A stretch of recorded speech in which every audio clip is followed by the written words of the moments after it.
Hey guys, today we're going to talk about meiosis. So, we're going to talk about the gametes, and the gametes are the sperm and egg cells that are used for reproduction within your body. So, DNA is passed from parent to offspring, and there are two types of reproduction. One of the types of reproduction is asexual reproduction. This is when you have a single parent and that parent reproduces by itself. So, the parent and the offspring are genetically identical. So, a lot of bacteria, some plants, and some fungi do this type of reproduction. The second type of reproduction is sexual reproduction. This is where you have to have two cells and you get those cells from different parents. They unite to produce the first cell of the new organism. And so they are unique from their parents because they get half of their genetic material from each parent. So, a review of chromosomes. Remember that chromosomes are condensed DNA that contain all your traits or characteristics or genes for anything that you might possess, like hair color, eye color, that kind of thing. Normal cells are diploid, which means they're 2N, which means they have two copies of each chromosome. So they have like a backup copy. In diploid cells, one copy come from each parent. So one comes from the mom and one comes from the dad. The offspring have the same amount of DNA as their parents, so they can uh, pass that down from their parents. So they have to half it in order to only give half to an offspring.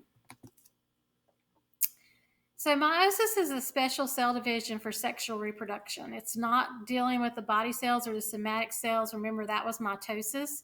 So, what meiosis produces is haploid cells or 1N cells. So, that's one copy of each chromosome.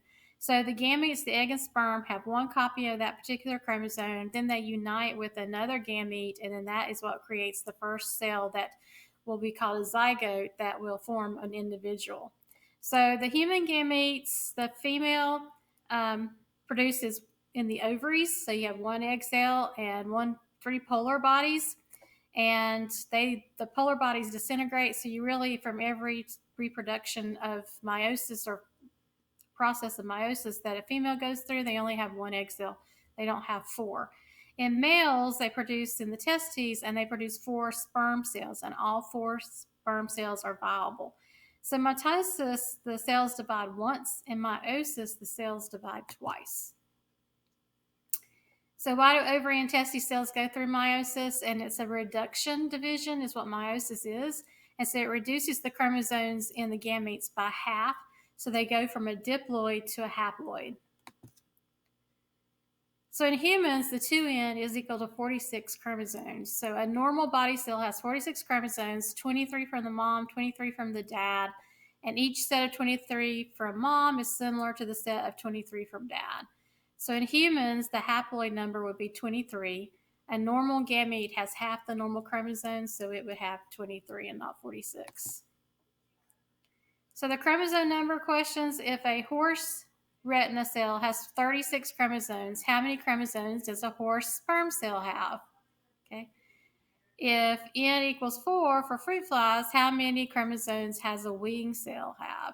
So it would be double that. So it would be 8, and then it would be 72 for that first question. If the 2N number of pine tree is 86, how many chromosomes would be found in a pine ovum? So there'd be half that, so it'd be 43. And if a haploid equals 16 for a goldfish, how many chromosomes are in a fin cell? It's double that, so it'd be 32. So we have homologous pairs within our chromosomes, as these are pairs of chromosomes with the same sequence of genes. So one is from mom, one is from dad, and genes are in the same order, but they're not necessarily identical. Example of this would be your blood type. So phases of meiosis. Remember mitosis, you had the IPMAT. So in meiosis, you have each of those phases twice. So you have ones and you have twos. So in meiosis 1, you have prophase 1, metaphase 1, anaphase 1, telophase 1, and cytokinesis 1. And then in the second part, you have prophase 2, metaphase 2, anaphase 2, telophase 2, and cytokinesis 2. So don't freak out. I changed the order of the next slides. So meiosis 1 and prophase 1, the homologous chromosomes pair up in a tetrad, which means that they pair up in fours. So some gene sequences, some banding patterns, same gene sequences, same banding patterns, and same position of centromere. So you have crossing over that can take place in meiosis 1 and prophase 1. And that is where part of one chromosome crosses over into another one, and then they break off and they rejoin, so they get part of that other chromosome traits. So sometimes they have traits that are duplicated, sometimes they have missing traits due to crossing over. So crossing over, the homologous chromosomes exchange pieces of DNA, and this allows for reshuffling of genetic material. It also is what allows for genetic diversity within an organism. So meiosis 1 results in 2 haploid daughter cells. So you are still here, you can see how they look at the top in real life and then how they have been drawn out in the bottom part. Meiosis 2, each of the haploid daughter cells from meiosis 1 divide again to make 4 haploid cells. And you can see that that would be the case. So when we compare and contrast mitosis and meiosis, we look at a chart that's similar to this. So mitosis has one cycle. It occurs in body cells or somatic cells. There is no crossing over. It results in 2 identical diploid cells, and metaphase is 1 duplicated chromosome per spindle fiber. And meiosis is 2 cycles in the division process. It occurs only in sex cells or gametes. It can have crossing over occur in prophase 1. It results in 4 genetically different haploid cells. And in metaphase 1, you have 2 duplicated chromosomes per spindle fiber.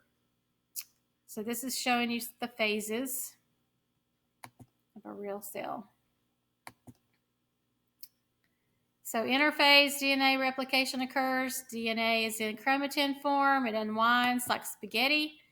Prophase 1, the DNA condenses to form chromosomes. The homologous pairs line up and form tetrads, and then crossing over can take place at that point. In metaphase 1, the homologous pairs line up in the center, and 1 homologous chromosome and its duplicate are attached to each spindle fiber. Anaphase 1, the homologous pairs separate, move to opposite ends of the cell.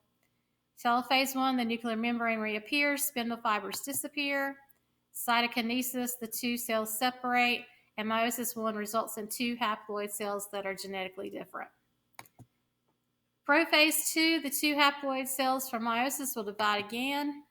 The chromosomes set up sister chromatids line up along the center of the cell. 1 sister chromatid attaches to each spindle fiber. In anaphase 2, the centromere split, sister chromatids are pulled apart. Telophase 2 and cytokinesis, the cytoplasm divides, resulting in 4 genetically different haploid cells.